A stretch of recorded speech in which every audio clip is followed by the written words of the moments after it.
Good afternoon, everybody. Thank you very much for coming along to the Creativity and Wellbeing Conference this afternoon. My name is Nicola Crawford. I'm within one of the team in the Curriculum Innovation team. I'm going to be hosting this afternoon for you. We have a lot of people coming in to speak from external providers, from the schools. Just bear with us if there anything technically goes wrong. We are going to be taping this session. You'll be very aware of online events now. If you could just, a wee reminders, if you could put your microphone off unless you are speaking, and if you could post your comments and anything you'd like to be answered, questions at the end. We will be taking questions at the end over anything that you maybe see in the course of the next hour. Please just put them into the chat and we'll get that for you. So today we're looking at actually co-designing creative curriculum opportunities with industry partners. It's a long title, but as we know, research and experience tells us that creative learning across the curriculum and the development of creativity skills lead to improved wellbeing, confident learners and teachers, and a wider sense of achievement. So I wanted to use this afternoon to exemplify that with a few people. So today we're going to be hearing from Education Scotland, my colleague Elizabeth, is setting the scene, Class of Your Own, Developing Young Workforce, the regional group from Glasgow Chamber of Commerce, and three of our schools, Chollands Academy, Duncan Rigg Secondary and Drummond Community High. So if I could pass over to my colleague Elizabeth in the first instance. Thank you very much. Thanks, Nicola, and welcome everybody. It's really nice to be here, and thank you for giving the time to this afternoon when I know you'll have millions of other things that you could be doing. Really looking forward to hearing from the schools today. I think lots of really exciting stories there. So I think I just really wanted to set this a wee bit in the context of the refreshed narrative that was published at the end of 2019. So we know that the vision for Scotland's curriculum begins with those 4 capacities, but also very relevant at the moment. You'll see, well, I hope you can see it's possibly quite small, stuck in the middle in the top up there next to the 4 capacities is Article 29 of the United Nations Convention on the Rights of the Child, which we know focuses on that development of the child's personality and talents and mental and physical abilities to their fullest potential. The vehicle for us to achieving that ambition, I suppose, is the 4 contexts for learning, which are the colourful boxes up in the corner of your screen. Learning, as we know, in subject areas is really important, but so too is being able to use that learning in a really creative and relevant context and in the wider school community.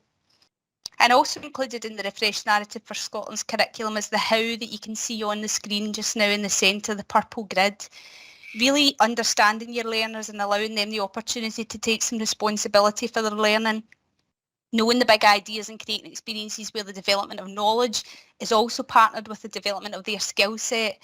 And working creatively with partners such as the industry partners that you're going to hear about today, and using those really strong connections to make links with the world of work, to colleges and to the most relevant learning experiences for all of our learners. The Muir report, released I think only about a fortnight ago, highlights the importance also of a curriculum that reflects the needs of our planet. And I think what you're going to hear today are brilliant examples of how schools are really building out from the real world problems that we know quite literally mean the world to our learners. So I'm really excited to hear their stories, and thanks very much to Nicola for setting up. Nicola, I'll pass back to you now.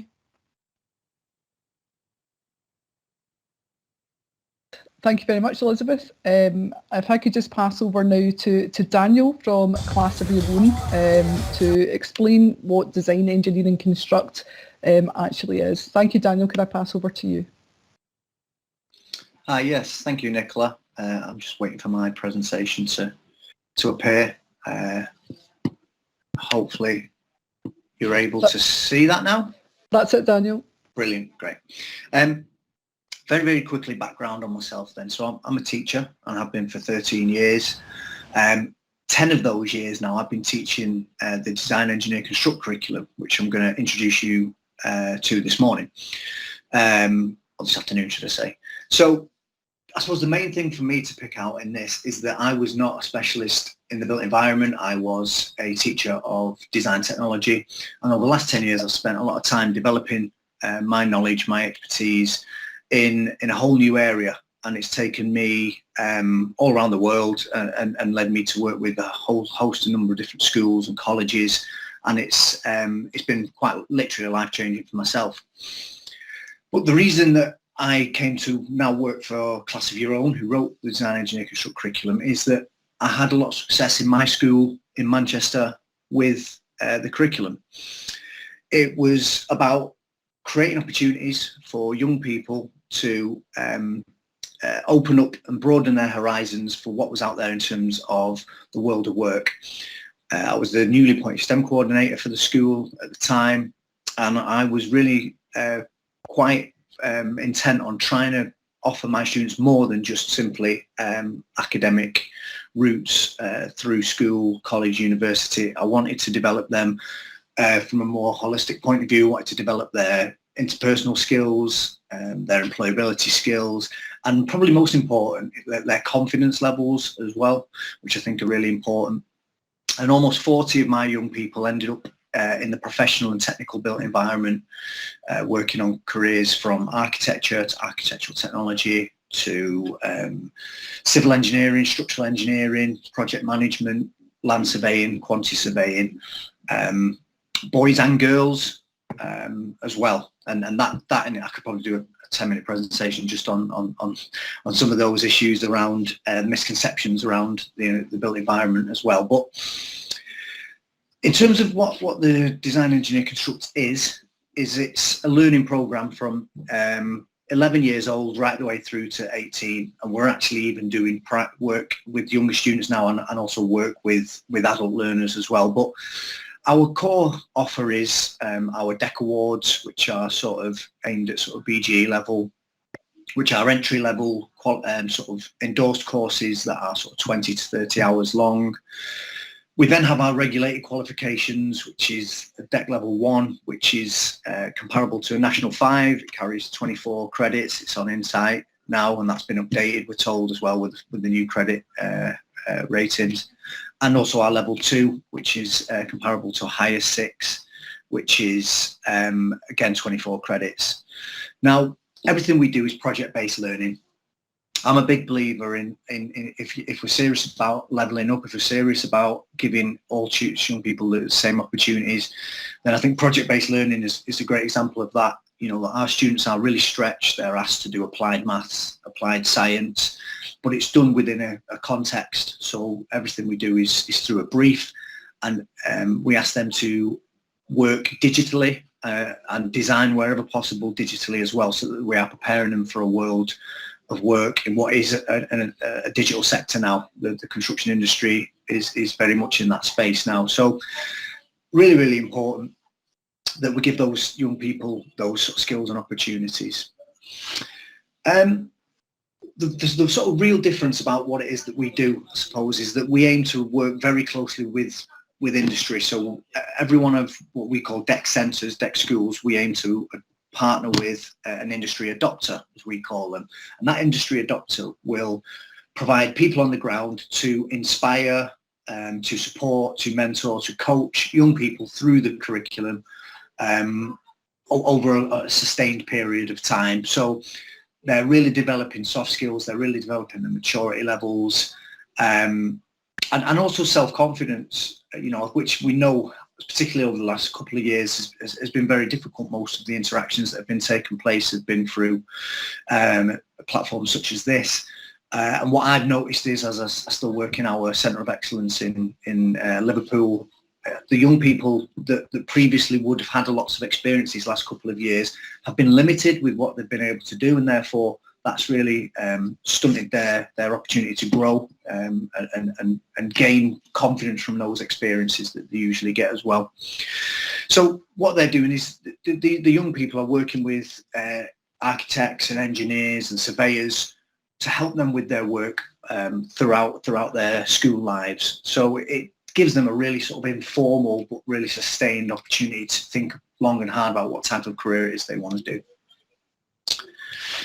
The work we've been doing very recently around Glasgow was around one of our work experience programs, and again this came out of lockdown 1, when we were getting really concerned that our young people weren't going to get the opportunities that they were previously getting prior to lockdown. We came up initially with a week's worth of experience program. We expected to get maybe 100 students on that. We ended up with over 2,000 students that joined that first work experience program.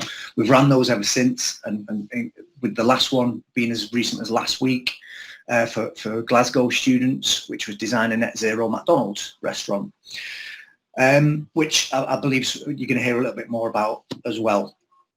And I just want to finish really with an example of what a design engineer construct lesson is. So I visited one of our schools in London about 6 months ago, and they were doing a lesson on surveying, and they were doing some site analysis of their school.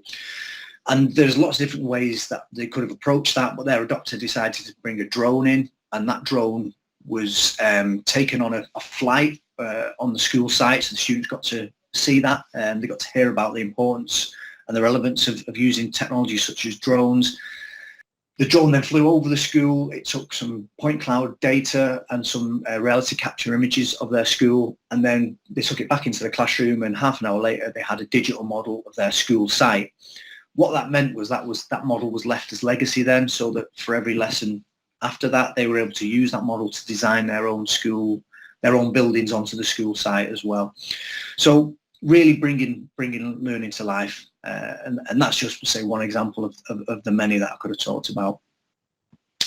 And that's all from me.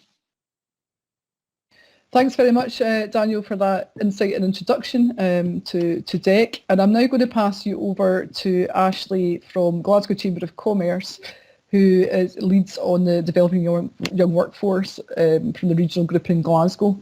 Ashley, could I just bring you in now? Thanks, Nicola.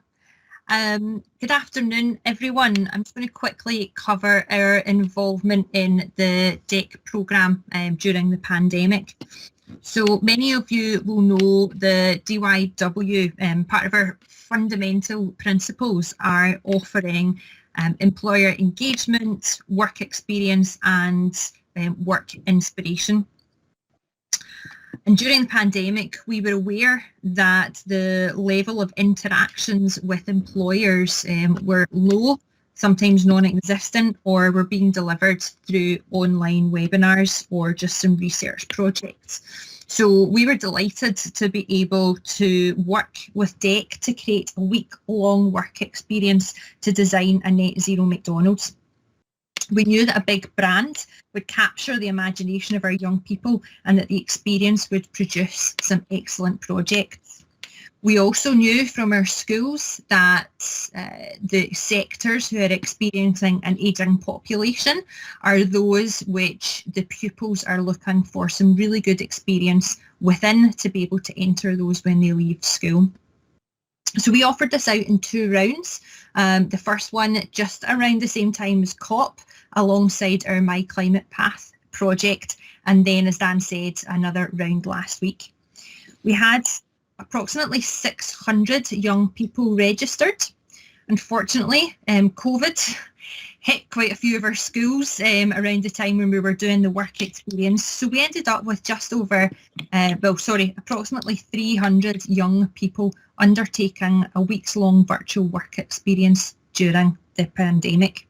And alongside that, we had businesses like Mocked McDonald's, McTaggart Construction, Spen, Turner & Townsend, Leeds and Wills Brothers, all participating on the employer engagement aspect of the programme.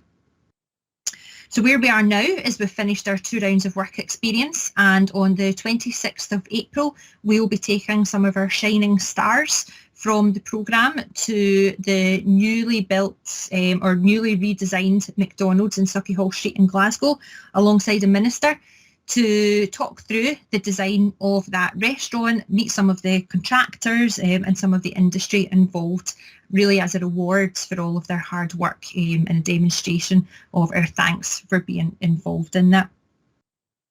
The DEC wasn't the only programme that we ran through My Climate Path, which was designed as an educational legacy from COP. We also matched a climate hero to every school in the Greater Glasgow region, a digital critical friend to every school within the region. We created 500 reusable licences for our own bespoke online learning package. We had 42 schools take part in their own circular economy challenge. We had approximately 2,000 young people undertake activities as part of a sustainable learning festival. 25 pupils took part in a climate activism course, and we created pathway infographics for Green Rules. So what I'm going to do now is just going to pass it over to one of the schools who are participating. And they're here today to tell you about their experience and the impact it had. Thank you very much, Ashley. That sounds absolutely fantastic, bringing again the conferences to outline creativity that we've in the curriculum. And now can I pass you over to Jan to exemplify that? So Jan from Shawlands Academy was one of the schools that undertook that programme that was just discussed. Jan, can I pass over to you? Absolutely, thank you very much. I'm just waiting on this presentation popping up. Let's see if it's popping up, maybe a second. And before I start, I have to say that I've stole this. This is pupil work. We were at a meeting with Ashley and Sandy Begbie and people last week, and my pupils went along to present what they're doing. So this is all their work that I'm stealing. Shawlands Academy is a school on the south side of Glasgow. We've got approximately 470 young people in the school from a variety of backgrounds. And one of the kind of concerns, I think, for us when we came back after COVID, that we noticed how quiet our young people were in class. They were very quiet in terms of when we did online learning, but even coming back into class, the most noisy class was actually quite subdued. So this has been a fantastic opportunity for young people to really get their teeth into some group work. As you know, those of you in schools, when we came back after COVID, it was back into rows. The group work stuff all kind of fell by the wayside. So I think this was a really fabulous way of not only developing the young workforce, but also getting kids round about to talk to each other. So I'm going to talk about a couple of things, mainly the DEC programme, which was about the McDonald's Project to Zero. We had 3 teams of 4, so we had about 12 pupils doing it, and each team came up with their own design. It was lovely for them. Every day they took part into online workshops with industry specialists, so that could be engineers, it could be, and then they were given the task. And what's great is when it's pupil-led like that, the opportunities for creativity are endless. So they looked at, they did a lot of research. There was a lot of resources provided on the DEC website, which were excellent, and they looked at the area in particular, and then they started to really consider the environment. And I think for a lot of our young people, COP26 really brought home how important it was to start to think about sustainability. So you'll see there that that's kind of some examples of the kind of mind maps, bullet points, and then they work together to try and make their designs more eco-friendly. Where are we at? Here we go. When they had got all their ideas together, they started doing their first drafts of design. So as always, good old pen and paper, and they started working collaboratively to see what that looked like. And then once they had an aspect of it, they used different programs. Some of them went on to do it on design their work on Minecraft, which, if you know young people, you know that they love Minecraft. So that was really successful. But we also had others that actually built it out of cardboard and some 3D modelling. So you can see there, that's a mixture of both. And what the kids said, so we asked them, you know, what do you think, how do you think you got on? And where do you think you got skills for lifelong learning and work? So they liked the fact that they had to cooperate, and it's not, and they understood that in terms of their ideas that you have to come to compromises. So they really liked that aspect of sharing. They thought the research element was really, really valuable. They absolutely got to develop problem solving skills, and again I think it was really the sustainable, because a lot of things that they maybe hadn't considered before, they were having to consider now. They loved it. They thought it was a great thing, and we're actually going to continue with the DEC as a legacy project. We'd like to continue with that because we felt, and offer it to more students, because we felt it was a really valuable, really worthwhile link with industry.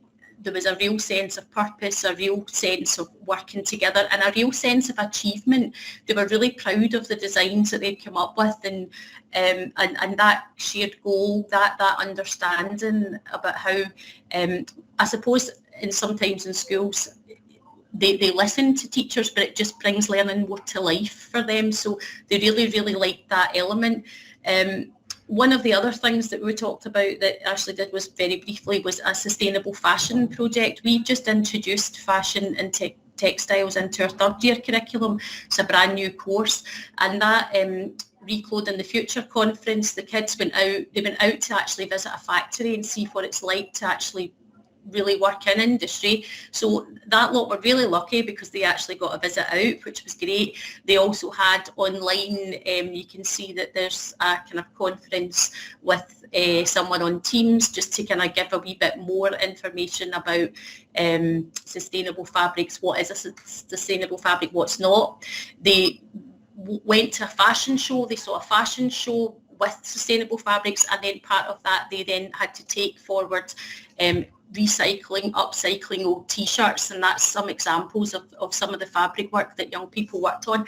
Again, really getting them to think about sustainability, really getting them to think about real life and putting that into practice. Again, really valuable learning for young people.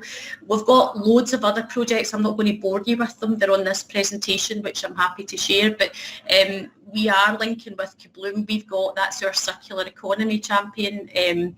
We, in our S1, S2 curriculum, have developed schools of, where we have a double period of young people choosing something that they like. So we've got School of STEM, we've got School of Rugby, we've got School of Sustainability, we've got lots of different schools, but they're really having an impact, and we can really, really make links with industry and bring that real life learning into the classroom. And some of the other projects that we will be involved in, YPI now has a more sustainable element to it, so all of our S2s get involved in that. Our S1s do the John Muir Award. Again, we're going to change how we deliver that to have a more sustainable approach, and we've just signed up for the Dandelion project as well. So loads of stuff that we're doing, loads of stuff that we're continuing with, but we really think that real life, bringing industry partners in can only enhance our curriculum and only bring it to life for young people.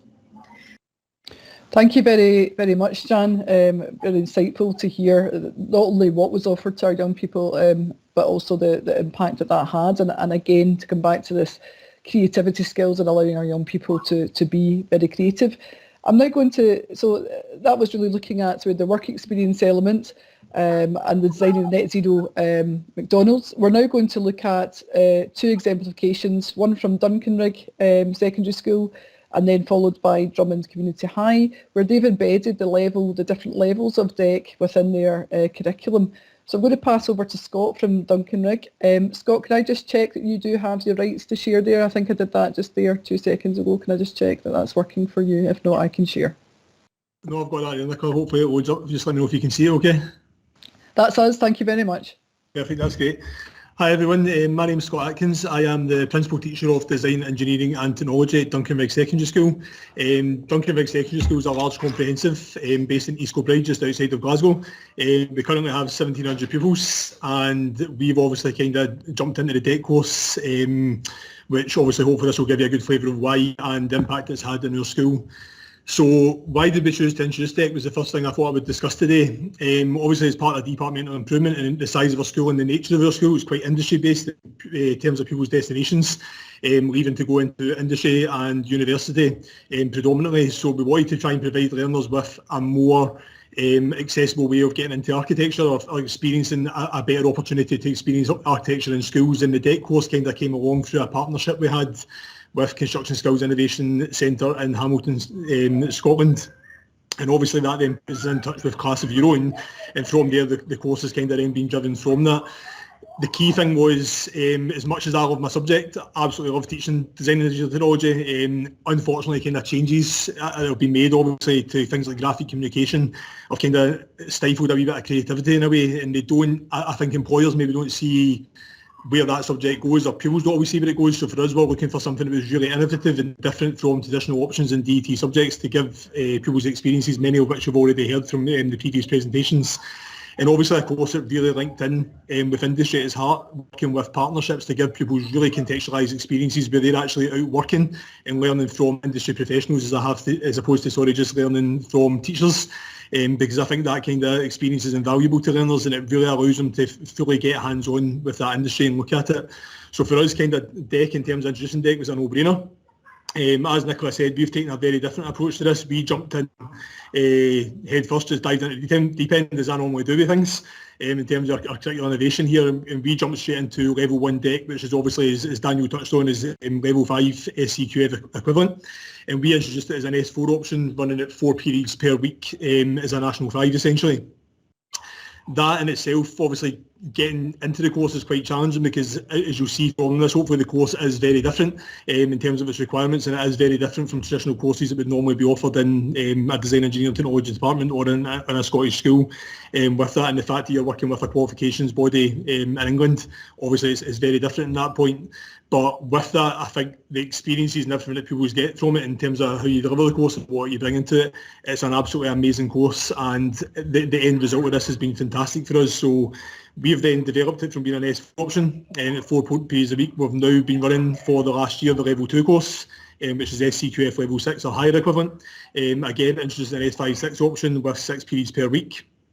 And the main difference for us with the level 1 and level 2 courses, level 1 is quite focused in that pupils are given the opportunity to design a sustainable classroom in the Class of Your Own project, and we do that using a space at the back of our school where we get pupils to plan a site out and a spare bit of ground at the back of the school and think about how they could build a sustainable classroom / community centre to engage the Duncanvig community and education and experiences round about that.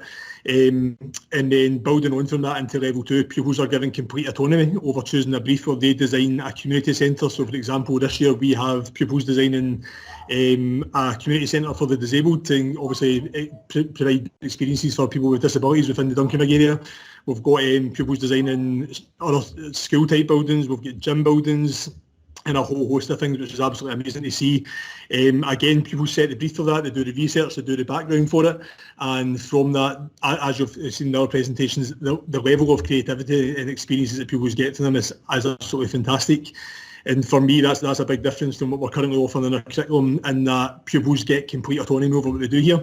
They get complete flexibility in their approach as well, and as I'll touch on later on, it makes a real difference to the experience in terms of opening up their eyes to what architecture, the built environment, engineering actually is, and actually not only realising what it is, but actually being hands-on and actually learning about what it is, and then actually presenting work and developing designs round about that.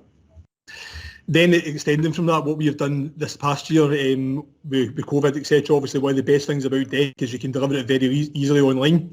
The amount of resources that Daniel and Class of Their Own have produced, for example, is absolutely fantastic, and there's a shared community as well, which you get lots of help and lots of access to, and that makes it really easy to deliver a lot of outcomes online, and we've done that really successfully through COVID. We've then extended that to our BGE.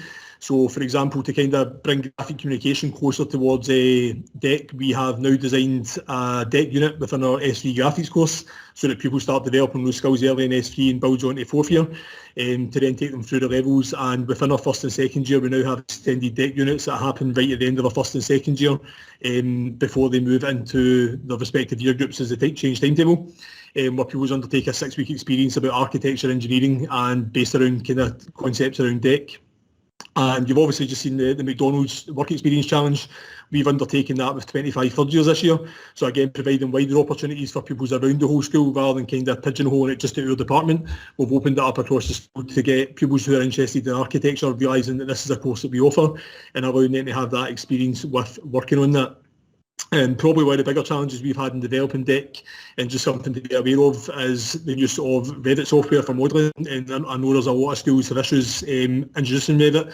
But again, one of the best things of working with DEC and TQ UK and Class of Your Own is that they are always looking at solutions to fix problems, and one of them has been to move over to something called Open Building Software, which is run by Bentley Engineering, and that changes the game significantly in terms of that software is much easily accessible for schools, and it makes it a bit easier to get around the kind of issues that are in, school belt.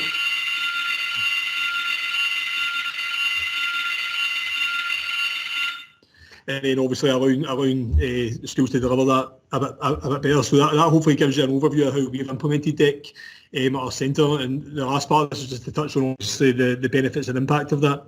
Obviously the partnership working aspect was very attractive to us, and we were very fortunate to be paired with Turner Townsend, who, if you don't know, are a global consultancy company focused around engineering, project management, etc.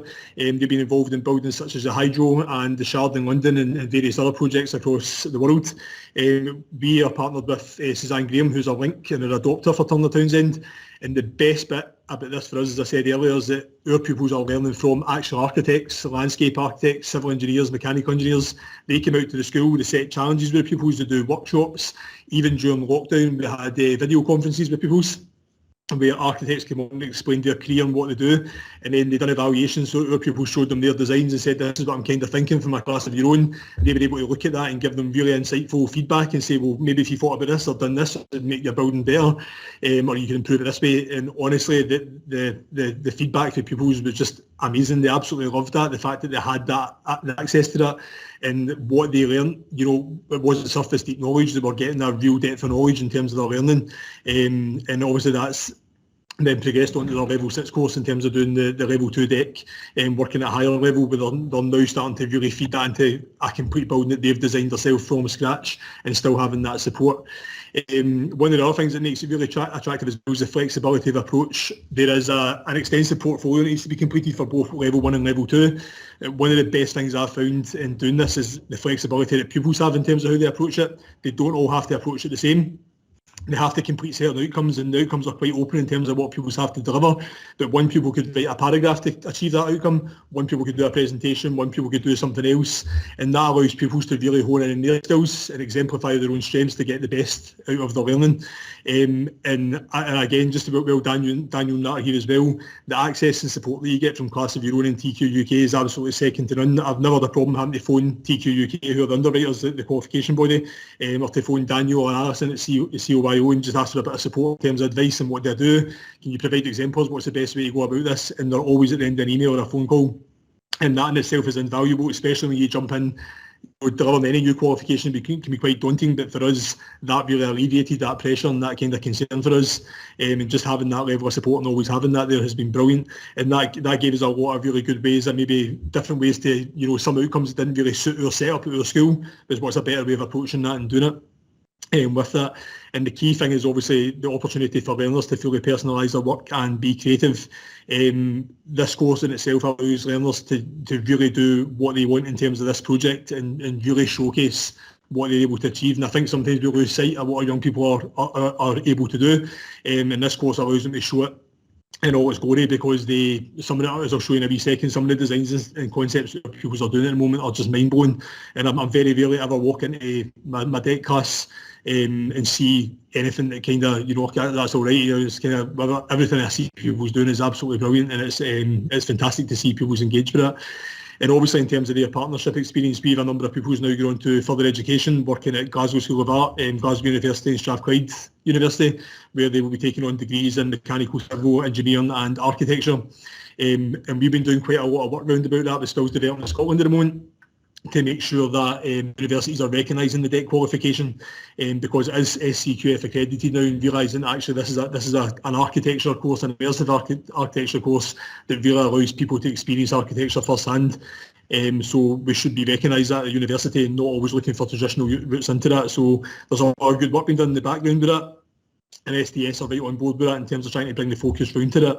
And a couple of opportunities in terms of partnership working as well. We've linked in with ADVS down in South Ayrshire through a contact to one of the parents, and they're currently doing a full 3D scan of our school and the surrounding area. That's going to allow our DEC pupils to uplift their buildings and actually put them in a scope ride and then do proper site analysis, working with architects and site engineers through Turner Townsend, where they're going to be analysing their buildings, and obviously then getting into a lot more detail and really showing how their building works for the community. And our fourth year DEC doing the level 1 qualification will be putting their Class of Your Own on the Duncan Rig site, and they'll be able to do a lot more digital work, mapping out the site and planning that. So I mean, it opens up amazing opportunities to link in with partnership and really take the course to a whole new level, which we've been able to do with that. And I just thought it'd be quite useful to give you a wee kind of a couple of quick examples just to see what pupils are doing. But And this is the kind of thing your S3 graphic communication pupils are doing at the moment, where they're designing an outdoor office based around sustainability, and people working through home now, so trying to design an office that allows people to do that. We give them a brief for that, and then use obviously DEC resources and architectural experiences to go through and design buildings such as those you can see on the screen. Our fourth years designing our class of your own. So at Duncanvig we have this kind of sloped roof, and these obviously the windows, as you can see, set out like that. And our pupils are really taking that on board. We're really thinking about how they can design an extension to that, and you can see the level of work. And these are just obviously some small examples from a bigger portfolio. But what you can see from that is the standard of the work that pupils produce in this is absolutely fantastic, and the level of professionalism that comes along with this in terms of a portfolio that pupils can present to employers for their education, etc. is absolutely fantastic, and really allows them to showcase their skills. And obviously doing like initial concept designs examples, so a higher DEC class at the moment are in the middle of just finishing our portfolios and designing their own buildings and going for bigger scale buildings, as opposed to just a kind of class of your own approach as we do in level 1 in the National 5 type course. So I hope that gives you a good flavour of it. I know I've only 10 minutes and I hope I've not run over time, sorry Nicola, but just to give you a kind of flavour of what we do. But honestly, in terms of curriculum innovation, this is the best thing I've introduced in my department in the last 6 years. We are absolutely, this year, we are inundated with requests to take this course, and we've had to expand it this year, so we've got now potentially 2 National 5 classes and a higher class. Like I said, it's fully embedded into our S1, S3 course, and we also have our extracurricular opportunities coming off the back of this, which has allowed us to connect with industry in different ways. So not only in terms of a departmental impact, but in terms of a whole school impact, it is definitely continuing to grow arms and legs, and we are really excited about what the kind of future holds in terms of working alongside Class of Your Own and where we can take this. And like I said, it is only a 10-minute presentation today, but we obviously, just to finish up, we'll be running at Duncanvig Secondary School on the 19th of April. We'll be running an open event for any schools or partners across Scotland and the UK who want to come and see what DEC's about and get some resources and see how you can start at the school. And we'll be doing that on the 19th of April from 10 o'clock to 1 o'clock. And Daniel from Class of Your Own and Alison from Class of Your Own, as well as Turner Townsend, etc., will be there to give you that kind of input. So maybe something you should get in touch with from there. So hopefully that gives you an overview, and obviously I'll hand back to Alice and take questions at the end. Thanks for listening. Oh, thank you very much. Already this afternoon from Jan and yourself, it's just amazing exemplifications of creativity and innovation in the curriculum. And I'm going to pass over, we're going to take on questions at the end, but I'm going to pass you over now to Mark from Drummond Community High. And again, another fantastic exemplification of how embedding this into the curriculum and the effect it's had. Over to you, Mark. Thank you very much. I'm going to try not to echo too much what the previous 3 people have said, because I'm basically saying all the same things, possibly some different pictures in a different context. But what we'll try and do is look a little bit more into the creativity and curriculum design that we've learned from delivering DEC over the last several years. One of the things that stood out to us recently, and I think we'll all be aware, is that there was a bit of a cycle during lockdown of lots of students who weren't engaging. Then through the lack of engagement, there was a lack of attainment, and that became a cycle. Because they weren't attaining, they stopped engaging even more, and it just spiraled downwards over 2 lockdowns. Where we noticed a distinct difference, and there was success during this time, was in tasks and opportunities where a lot of creativity was possible. This is where we saw students really succeed and engage quite well during the lockdown. So we're going to give you some examples of some of our senior DEC students and how they solved some problems over the last little while, not just over the lockdown.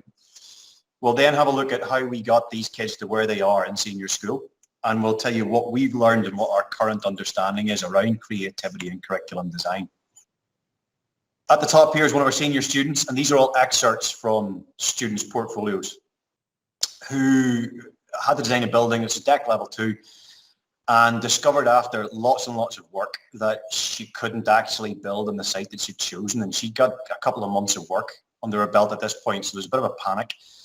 So on a Friday afternoon, we had a bit of a panic, and she came in the Monday morning. We thought, right, you were a bit upset. What are we going to do to move forward? School bell. What are you going to do to move forward? She just said, don't worry about it. Solved. So we were intrigued. We said, well, how exactly have you solved that? And as you can see, what she actually went and did was she went and collared the Deputy Lord Provost of Edinburgh and got him to say that she could have a Section 106 agreement for the purposes of her portfolio, not in real life, and wrote it down and just said, right, go ahead, I've signed it off, you can build there. So just an example of the kind of creativity and resilience that these students end up with at the top end of the school. I'll rattle you through a couple more because I know we're slightly over time. And second lockdown, some of the outcomes we have to do are to look at the man-made and natural features of the site that you're supposed to build on. These students can get access to sites, it was in school grounds, and they were stuck at home during lockdown. So student 1 here, she just looked at the outcomes and she said, I can do that in my back garden. So that's actually her back garden, meeting the deck outcomes in her own house.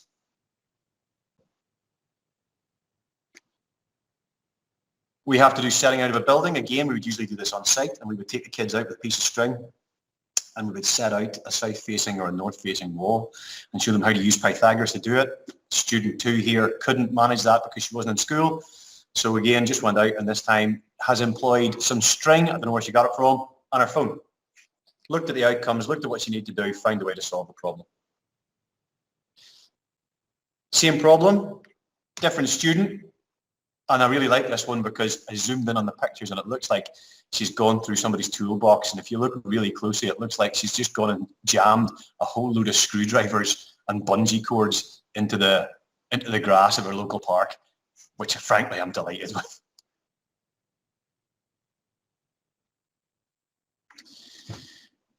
As has been touched on previously, there are a number of different ways to achieve the BIM section of this. BIM is Building Information Modeling, and it's industry standard software that's used to make buildings. It's not kid version. Mr. Atkins mentioned Revit. It's exactly the same program that people in the real world are using today in their office to make real buildings.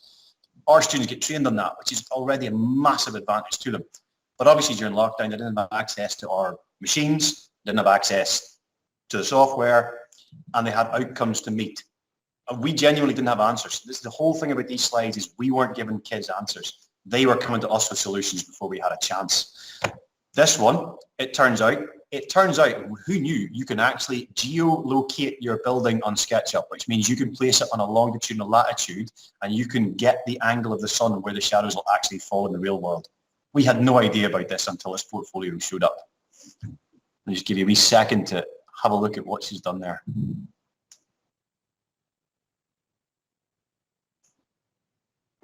And a few more slides with exactly the same problem. Students are supposed to look at sun path. They're supposed to look at how the sun affects their building, things like solar gain at different times of the day.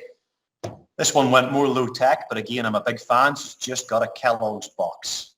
Cut it up, made a scale model of her building, put it on her windowsill, and then she's gone back during the day. So she's got her set her alarm, got up at 9 o'clock in the morning, taking a picture of where the sun hits it, and then during the day, she just looked at how the sun's moved and how the shadows and the light has changed in our building, and then use that data to look at how she can improve the impact and the effectiveness of the light in our building. This person, we saw something similar earlier, managed to get a Revit model almost done before they left for lockdown, which is the model on the right. The model on the left isn't Revit. It's another video game, not Minecraft this time, but The Sims. She actually showed this to some people in the industry who were absolutely gobsmacked because those are the same renders, and they said those are as good a render as we would put out for some of our projects, and she's just done it in a video game.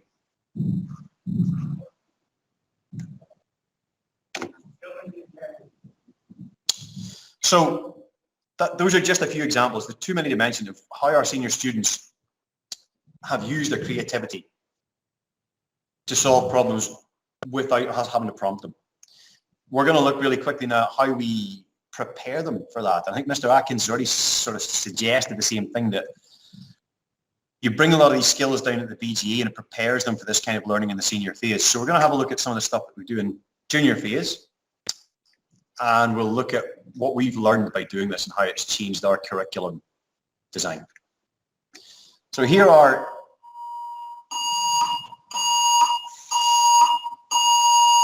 that's the last one. Here's some again, different solutions to the same problem. You can see that we've got various different types of software there. There's SketchUp, there's Minecraft. I think that's a Sims again. Cardboard boxes, and then there's one kid down the bottom right who decided he would just download Revit himself and teach it to himself, which made me feel massively redundant. But if you don't put rules on how kids solve problems, they'll solve problems in a huge variety of ways.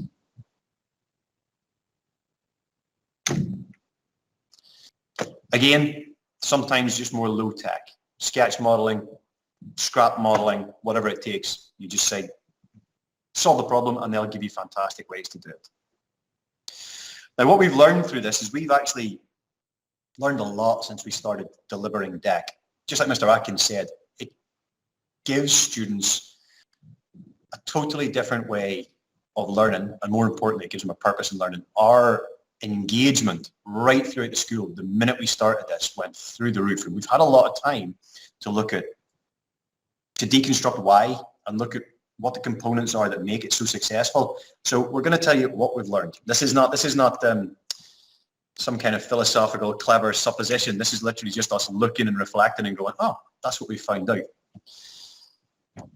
So this is now how we design pretty much all of our curriculum where we have the opportunity. So our entire BGE, whether it be in resistant materials or graphics or whatever else, we now use some of what you're about to see to shape how we deliver it.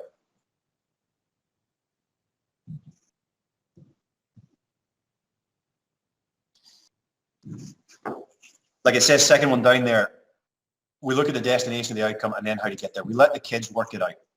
Again, we've heard from previous presenters that there are 1,000 ways to skin a cat, and there was always this idea within Curriculum for Excellence that students should be able to do things in the way that best suits their learning style, and this gives them that opportunity. Students that are artistic, that are creative, that are good at drawing, students that are mathematical, are scientifically minded, they can reach these outcomes in the way that suits them best. We also say if it works, it counts. We don't care how you do it, because if we tell students, if we give them train tracks of things have to be done a certain way, they're never going to exceed what we can do. If you want them to do something better, it has to by definition be different. So you have to give them the opportunity to do it in a way that we wouldn't potentially expect. And the last thing at the bottom there, and again, I think Ms. Macaulay sort of mentioned this as well, about having people in and how much impact it is and how much different it is hearing it from someone who's not a teacher. Expertise comes from experts. Teachers are experts, but they're experts at teaching. If you want to hear about architecture or engineering or applied maths or science, those are the people that the kids want to hear from, because as soon as the same words come out of their mouths, it's worth 10 times more. So this is how we develop all of our projects in the BGE.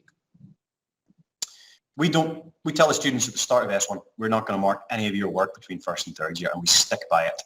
Lockdown caused a bit of a problem there because we had to feedback on things digitally, but generally speaking, we train our students from the start of first year on the simplest projects to write their own success criteria, to be able to be objective about their and other people's work, to look at what they did well, look at what they need to do next time to do better, and it gives them a really deep understanding of how to improve and increase their grade next time, because they're the one handing the grades out. We like the idea of them being able to recognize that they haven't got it perfect, but instead of that being the end of the road, they say, okay, I understand why it wasn't perfect. I understand because I marked it exactly where the marks were gained and lost. So I'm always looking at what we do next time and how I can apply this to something completely different. So how you can apply the learning, the things you did well and things you work on in this project to every other project as they go along. And the things that we want to see from our learners down the bottom are listed. Growth mindset, resilience, responsibility, seeking improvement and challenging wisdom. Again, we've got the privilege of teaching a subject here where we don't have to be the experts all the time, and we not only don't but shouldn't say this is how things are. We want these students to challenge wisdom at all points. We want them to look at any situation and say, is there a better or a different way to do it? And this is certainly a vehicle that allows you to do so. I'm going to leave you with a couple of, thank you very much for your attention. Thanks for coming this little journey with us. I've tried to go quickly because I realize we're a little over time. I'm I'm going to leave you with a couple of quick slides of a couple of our students' presentations. We ask students to present, in fact, it's part of the DEC curriculum anyway, but we ask them to present all the way through and build those skills up. Now, nobody likes doing presentations. They all get nervous, they all get worried. But by the end of second year, they're so used to it that it's water off a duck's back. We also, like we said here, don't mind how they do it. We say whatever way you get this to work works for us. So this is where you get a little bit of creativity and you get students coming up with different ways to do things. I've got a couple of presentations that I'm just going to put on the screen. Now, if you were to wave your phone at that QR code, it'll take you directly to this young lady's presentation. There's a third year presentation. If a student says, I get worried about presentations, I don't like standing up and talking, we say, well, don't then. You figure out a way that you can do it and don't have to. And this young person actually hand drew all these little pictures of herself and then dictated her presentation on the screen. So all she actually had to do was stand up and press play and the presentation's done. She hits all the outcomes and it's fantastic. So that's example one. And example two is even more automated. This one's actually, he's managed to somehow get the computer to actually speak the words. So he's just written a script and all the pictures and all the words come straight out. And we are okay with that because they're using their creativity to solve problems. Thank you so much for listening. We're here for questions. I hope that's given you a little bit of a flavour of how DEC has impacted our students, their well-being, their creativity, and our curriculum design, moving down into junior phase. Thank you very much. We've heard from three fantastic exemplifications of creativity in the curriculum across three different schools, and yes, the same story was echoed, but we've got some differences there. So we've still got 8 minutes here for questions. I'd really like to open up the floor to see if anybody would like to ask any questions. If you could put your hand up, and then we could directly ask any of the speakers any questions or anything at all. But I think I'd just like to say it's a curriculum innovation in action. It's the refreshed narrative in action. It's looking at young people's capacities. It was amazing to watch. Thank you very much. So I'll just go and see if we've got any questions. Nicola, there's one in the chat and there's a hand up. I think it's Audrey Farley. Just got a hand up. I do, thank you so much. Thanks for sharing all of those presentations. Really inspiring, really innovative. Just thinking about possible challenges, if you had any. I can absolutely see the relevance and the impact on engagement when you're learning meaningful curriculums. But how did you manage to persuade learners and parents and carers to move away from perhaps more recognisable qualifications like your National 5 graphic design and so on? How did you manage to get that kind of buy-in? Because I think, obviously you have, and it's really paying off. It's really fantastic. It's really so impressive what you've been doing. Can I ask Mark to answer and then followed by Scott? Would that be okay? Of course. Thank you. We always recommend, Scott will tell you, jumping in with both feet to a recognised qualification first time round is hard work. So we always recommend the schools start off small in the BGE, do the smaller projects first, get your teeth into it, and then you get an appetite from the students. There are opportunities to do things like the awards and the competitions where you can do it not immediately in a qualification manner. And then the real kicker for us is the work the kids produce is so far beyond what they're doing anywhere else. It sells itself. Once you've had 2 or 3 kids engaging in it, you literally just stand them up with the work and you go, do you want to be this guy? And you can't keep them out the door. Scott, does that echo with what you found? Yeah, definitely. I mean, currently our success is built on pupils looking at obviously other people's successes and really building on that. And as Mark said, like that for them actually seeing that they can't believe that 4th and 5th year pupils, and especially when we write down to the BG or 1st, 2nd and 3rd year pupils are creating designs like this, they're totally blown away the way we are. Our approach into DEC was a wee bit different. As Mark said, you do need to just jump in with it, and that's certainly what we done. We jumped right in at level 1. So we didn't do the weekend of challenges in that right away, but Mark was a great help at the start and getting it set up, as was Daniel, in doing that. But the way we kind of drummed up support, getting it obviously linked in with SCQF was really important, and making sure that obviously you could then show that this is a qualification that can get the same points effectively as a National 5. And then obviously one of the key things with DEC is the adopter programme. So obviously DEC class of your own will help you set up an adopter. So like I said, we were Turner Townsend. We get them in to present to parents. So we canvassed using our DIW coordinators in the school, pupils who were interested potentially in careers in the built environment, architecture, engineering, mechanical, civil, structural, etc. And then we done a presentation with them from ourselves, Turner Townsend, showing them case studies round about DEC and showing them, right, if you want to go into this industry, this is the next big thing. And we'd a kind of hard sell on that, showing them, why DEC would be so successful and use case studies that DEC have. Daniel in class can provide lots of really successful case studies, as can we, in terms of what's happening with that. But we use that to emphasise that to parents and show them it. And that in itself was really strong, because as soon as they could see, I think it was really clear, the same as hopefully you've seen today as well, what the course can do and what it can deliver. I think that in itself, it kind of sells itself. And then obviously as you get that initial success in year one, since we've had that initial success and be able to feed that back, that's it. It's just taking off and there's kind of no going back now. And there's kind of no holding back, because we're busting at the seams and still getting people coming in. So it's fantastic for that point. That was the kind of way we sold it. That's wonderful. I'm just going to bring in one more question, just so I'm conscious of time, because I think it's an important question. There's a question in the chat, and if I could ask Mark just to answer this one as well, please. It's how does DEC fit in with timetabling? Is it planned similar to other level 5 and 6 subjects? Is it instead of or as well as higher graphics, for example? So I think that's a very useful question because that's what I mean concern. Every school is going to be different, depends on your staff and your timetabling. We brought it in as a timetable subject, and what we've found is we've got rid of D&M. So we still have graphics at both levels. We've got DEC at both levels. We've got woodwork. We just looked at where students were going in terms of their destinations, and I've been doing this for a long time. I had 2 students that have ever gone on to something specifically from design and manufacture.